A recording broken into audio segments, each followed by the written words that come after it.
holistic exercise and kinesiology. I have an office here in Garberville. It is behind the Woodrose. It's been there for a couple of years now. And I just wanted to talk to you a little bit about the importance of posture and kind of what it is I do and what it is that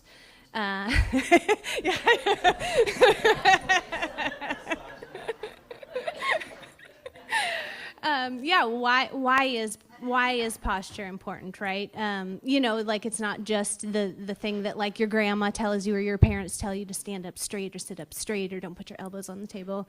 It has importance, right? We're not really in the time in which we go to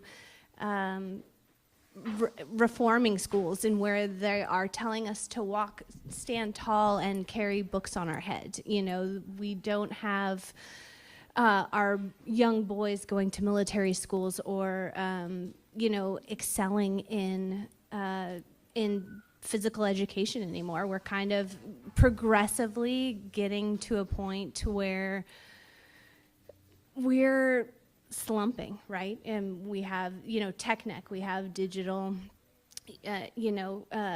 digital devices right at our fingertips, and it's kind of plaguing us a little bit. Posture is important because it is a quick and easy way to say how you're balanced, right? The physical therapist John Gibbons refers to good posture as the state of muscular and skeletal balance that protects the supporting structures of a body against injury or progressive deformity, irrespective of attitude. And attitude is something like standing or lying or squatting or stooping, any kind of posture in which you get yourself into, in which these structures are working or resting. Poor posture is a faulty relationship of the various parts of the body which produces increased strain on the supporting structures and in which there is less efficient balance of the body over its base of support. So within that, our body, we strip it down and it's just a skeleton, right? If we get down to the bones of it. On top of those bones are our muscles, and they are the largest organ in our body. We think of like, the heart or things like that, but really the muscles are the largest organ. And the muscles are broken up into two different categories. One is a tonic, so that's our postural muscles, and then the other one is phasic, which is our movement muscles. And they're also referred to as type 1 or type 2 fibers, so fast twitch and slow twitch is another way to say them. And they have a tendency to shorten or lengthen. So our body then will become out of balance because our certain muscles will get short and others will get long. And so then it loses its balance. And when one structure starts losing its balance, it's easy for everything else to start losing its balance. Our head, for example, comprises about 8% of our body weight. So when we tend to start, say, looking at a phone or even reading a book for that matter, I don't want to just like downplay, bad habits, but like if you, look down at a book or you look forward too often, your head will come forward. And when that head, which is on top of your spine, starts coming forward, it affects all of the segments below that. And especially our pelvis, which is located at the base of our spine, that will have an effect there too. What happens above also happens below. And so we will start to see either a posterior pelvic tilt, which looks kind of like this, and an anterior pelvic tilt, which looks kind of like that. Women are typically subject to anterior pelvic tilt, especially after giving birth to babies. That we got so much weight out front that it tends to tilt your back. And that then, of course, can create, pinched nerves and trigger points. trigger points are a really important aspect of the human body, and they are in every single muscle, and sometimes multiple trigger points within a muscle.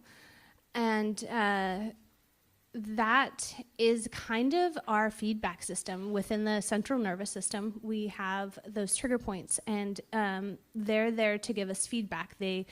With our interconnected web of neurons, they tell each other working part of the body how to function, because they all work in conjunction. When I move my hand, the things are working in my shoulder, my core is activated, the front, the back, my shoulder, everything is happening simultaneously. So I know that if I move my arm and I have a pain here, there is a strong possibility that that pain is coming directly from the site, but there's also a strong possibility that it's sending referral pain, and that referral pain can come from elsewhere in the body, from the other muscles that help move the arm. And so we can look at posture as a whole system, right? The whole body is working together to produce a movement, to help create balance, and that sign, that pain signal, is really just a way to say, hey, you're out of balance. Like, let's get you worked on. Let's get you looked at. How can you do this better so that when I do move, I do not have the pain that I'm experiencing?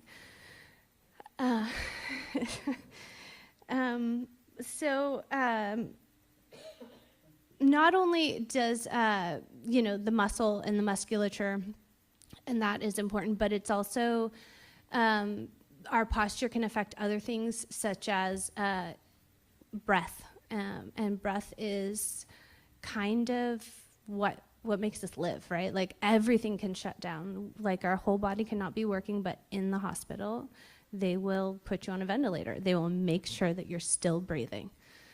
So breath is this essence of life, and it functions best if we have good posture. And fun fact, most of us start having a bad breathing pattern by the age 5. And this was kind of news to me, right? Because I feel like breathing's easy, right? We do it unconsciously. It's an unconscious posture that we take on all the time. But we have primary breathing muscles and we have secondary breathing muscles. The primary breathing muscles often get shut down because we're thinking about maybe holding in our stomach and puffing up our chest, or we've had a lot of anxiety, and so we tend to breathe into our shoulder and into our chest, or maybe we have a bad forward head carriage and we tend to breathe with our mouth open too often. So one of the foundations of posture would really be breathing and making sure that we have our entire internal system ready and prepared so that we can function on a daily basis, and that's going to have further overflow into less anxiety, better confidence. It's profound, and I will say that when I was going through some of my training, I found that I had an inverted breathing pattern, which means that when you inhale, your stomach should actually come out. We should expand. And when we exhale, we should contract. I was the opposite. And I feel like that was probably years of, holding in that stomach, looking thinner, being better. But once I understood how important it was to get my breath right, it made a big impact with how much more comfortable I felt and how much better my posture felt too. When we start aligning both the chest, the head, the shoulders, and our pelvis all together, we can start creating that better breath as well.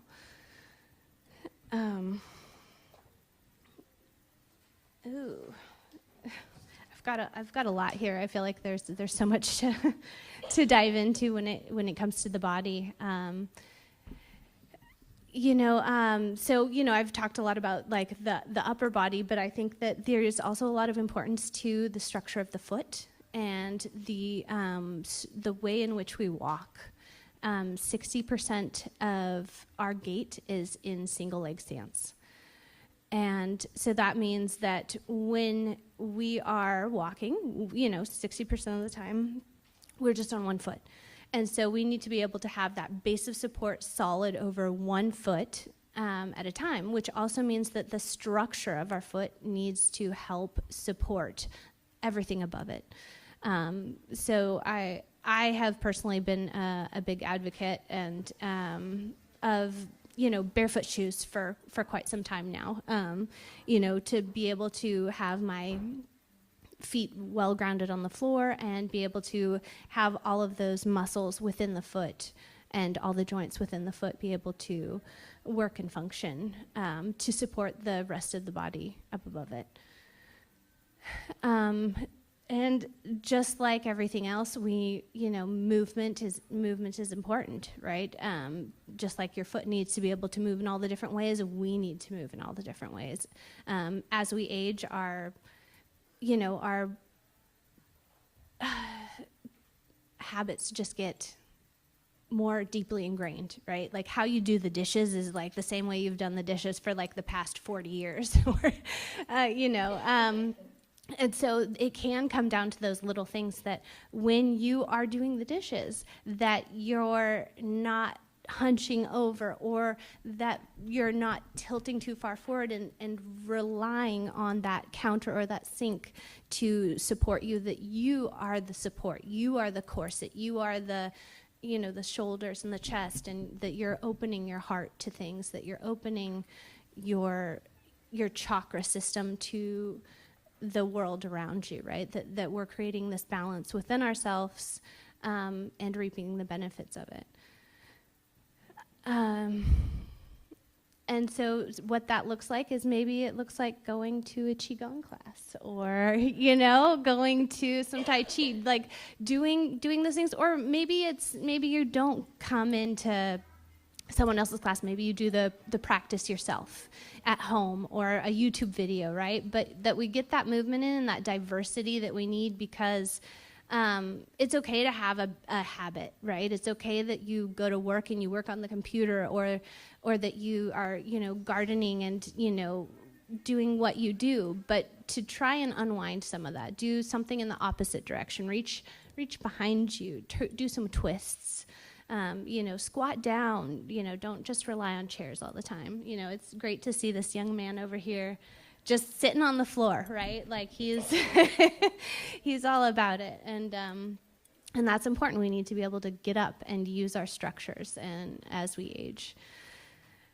So I think that kind of wraps everything up, and I just want to say thank you guys for having me. And if you have any questions, I'm open to it. Yeah.